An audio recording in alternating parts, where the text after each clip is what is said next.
খবৰ কেনেকুৱা?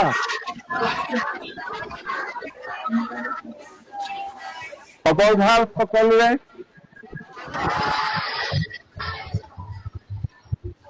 এতিয়া মিউট কৰি দিয়ক, অকণমান মিউট কৰি দিয়ক। মই টিংখং সমষ্টিৰ মোৰ মৰমৰ ভাগিনসকলক আজি যিটো সামাৰ কেম্প হৈছে, গ্ৰীষ্মকালীন শিবিৰ হৈছে, তাৰ বাবে মই বহুত বহুত শুভেচ্ছা জনাইছো।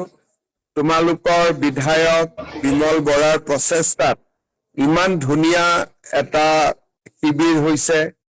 সঁচাকৈ মোক যেতিয়া ৰাতিপুৱা বিমল বৰাই বিধানসভাত ক'লে, তেতিয়া মই ক'লো যে মোকো কানেক্ট কৰি দিবা, মই দুই এষাৰ কথা ক'ম। আমি সকলোৱে জানো যে আমাৰ সকলোৰে মাজত বহুত প্ৰতিভা লুকাই আছে।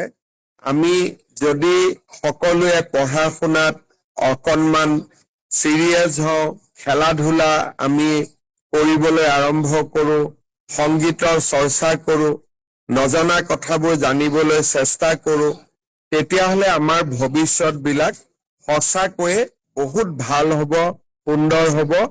আৰু মই আশা কৰোঁ যে এই গ্ৰীষ্মকালীন শিবিৰত আমি বহুত নজনা কথা শিকিব পাৰিম আৰু আমাৰ নিজৰ নিজৰ যিবিলাক প্ৰতিভা, সেই প্ৰতিভাসমূহ আমি আগুৱাই লৈ যোৱাৰ বাবে সুবিধা পাম।